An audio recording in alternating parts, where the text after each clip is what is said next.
¿Cómo haces entonces para saber cuáles son las necesidades del grupo de que son destinatarios del servicio? Eso es lo que vamos a hablar ahora.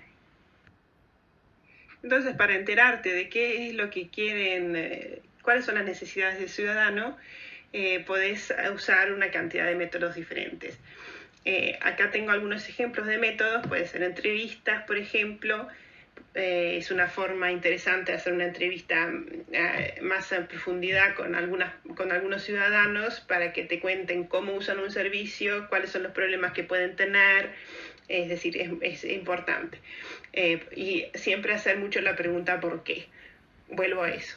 Y bueno, también se puede usar una encuesta, a veces hay encuestas también que ya están hechas, que se pueden usar para también crearse más una idea de las necesidades que existen. La encuesta es una forma fácil de conseguir en realidad un material muy grande, pero no da la misma profundidad de conocimientos como por ejemplo una entrevista. También se pueden usar observaciones, ir a observar cómo hacen las personas cuando tratan, por ejemplo, de solicitar algo o quieren usar un servicio, qué es lo que les pasa en esa situación, qué es lo que hacen. Se hacen observaciones y muchas veces esas observaciones también ya están hechas, porque los empleados que se encuentran con los ciudadanos todos los días ya las han hecho. Entonces, muchas veces se pueden también entrevistar a los empleados o pedirles que ellos cuenten un poco de las experiencias esas y de las observaciones que han hecho. Y también se le puede pedir a algunas personas que viven en la comuna o del grupo destinatario a hacer un diario durante un periodo. Puede ser un diario escrito, también puede ser filmaciones de lo que están haciendo. Y bueno, eso también puede complementar un poco los otros métodos, pero no se tienen por qué usar todos los métodos, sino que dependiendo del tema que sea y cuán grande se va a hacer el trabajo, se elige el método. Y muchas veces hay mucho conocimiento ya dentro de la organización. Lo importante es tener muy claramente la perspectiva del ciudadano y no la perspectiva mía como empleada de qué es lo que se necesita, sino que tratar de dar vuelta a las perspectivas y ver de afuera. Por eso es muy importante, por lo menos alguna vez al principio de empezar a trabajar con este método, hacer estas investigaciones, hacerlas bien. Y después, cuando ya aprendiste un poco, hiciste algunas, a veces las podés reusar las investigaciones, porque las necesidades son similares. Por ejemplo, ponele que querés pedir un lugar en la guardería. Entonces las necesidades que uno tiene al pedir un lugar en la guardería es probable que sean bastante similares a las necesidades que después tenés cuando querés pedir un lugar en la escuela para el niño. Entonces, a veces se puede rehusar, pero es muy importante hacerlas bien al principio para aprender también y darse cuenta, porque muchas veces hay cosas que vos creías que sabías de las necesidades del ciudadano y resulta que no, que eran otras. ¿Cómo hacen entonces para encontrar los participantes para las entrevistas y cómo realizarlas? Los participantes muchas veces ya los tienen ustedes, los conocen de antes porque tienen contacto con el municipio. Entonces, esas personas uno las puede contactar y preguntar si tienen interés en participar en una entrevista. Si no tienen ese tipo de personas, hay que reclutar por redes de contacto o tratar de buscarlas en donde se juntan las personas, en donde hay mucha gente, puede ser en un centro local o una cosa parecida, o poner un anuncio. Uno encuentra las formas de encontrarlos. Muchas veces es bueno realizar las entrevistas en un lugar neutro, porque si los invitas a las oficinas de la municipalidad, está el riesgo siempre de que uno no se anime a decir todo lo que siente y vive, porque no es un lugar neutro, sino que te sentís limitado por el ambiente.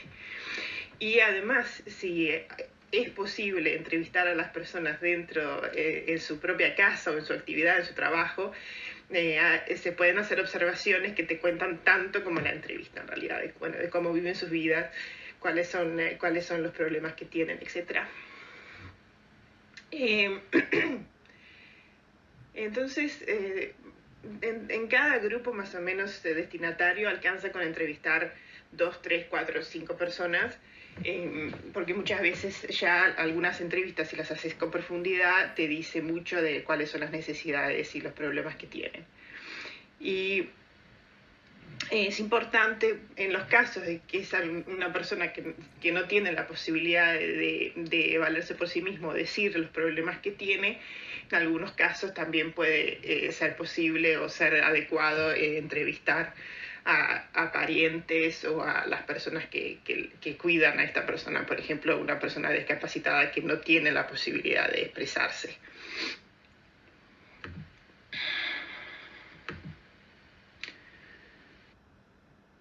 Los enfoques éticos también son muy importantes al hacer las entrevistas. Lo más importante es proteger la identidad de los participantes y, por supuesto, cuanto más delicado el tema de la entrevista o cuanto más jóvenes son los participantes, más importante es.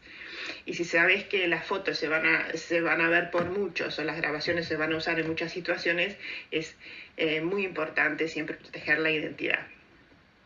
Hay que anonimizar cualquier información que se junte y eso es para que los entrevistantes se puedan sentir seguros de que pueden decir lo que verdaderamente sienten. Siempre preguntar antes si puedes sacar fotografías o grabar. También informar siempre de que los participantes pueden interrumpir la entrevista en cualquier momento sin tener ningún tipo de consecuencia. Y informar también de que son anónimos durante la entrevista y todo lo que digan se va a anonimizar. Es importante siempre tratar de encontrar una profundidad en la entrevista. Entonces, una forma de hacerlo es hacer muchas veces la pregunta ¿por qué? Es decir, hacer la pregunta que quieres hacer y después pedirle a la persona que desarrolle y que te siga contando por qué, por ejemplo, tiene dificultad o por qué no hace o por qué no entiende o ustedes me entienden. Siempre preguntando por qué y por qué y por qué. Y también puede ser un método exitoso si es un servicio específico que se quiere modificar o que se quiere usar en la situación, llevarse eso, por ejemplo, una computadora y mirar juntos cuál es el problema que surge, o un formulario y también mirar juntos cuál es el problema que surge, o hacer el camino que tiene que hacer la persona para hacer cierto trámite juntos, para ver qué es lo que pasa y cuáles son las dificultades que hay. ¿Cómo hacer entonces la entrevista? Empieza por la introducción, es decir, presentar quiénes son ustedes y en qué función están allí, cuáles son las cosas que van a pasar durante la entrevista. Después pedir siempre el permiso del entrevistado a empezar la grabación y explicarles también cuáles son las reglas de la entrevista, es decir, que pueden interrumpirla si quieren, que van a ser anónimos, etcétera, etcétera, lo que yo hablé cuando hablé de los asuntos éticos. Después empezar con algunas preguntas fáciles como para empezar a crear esa confianza y abrir un poco la conversación.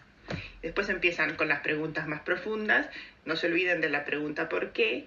Y al final hacen una sintetización un poco de lo que se dijo y agradecen y también les cuentan a la persona cómo pueden contactarlos si quieren decir algo más o si quieren ser excluidos del trabajo, bueno, ese tipo de cosas. Y esto es bueno siempre practicarlo, así que si quieren pueden practicarlo, sentarse 2 y 2 o 3 y 3 y entrevistarse entre ustedes para tener esta técnica, tenerla segura cuando es la hora de entrevistar a los ciudadanos. Después de haber hecho la entrevista, hacen la transcripción de lo que se ha dicho y es bueno encontrar algunas cosas que son muy específicas por cada entrevistado y escribirlas todas en post-it separados. Entonces ya en este momento ya anonimizás al entrevistado y lo marcas con, por ejemplo, como acá con una R por alguien y la otra persona es una S, o como ustedes quieren, no le ponen un nombre fingido. Y entonces, pero es importante tratar de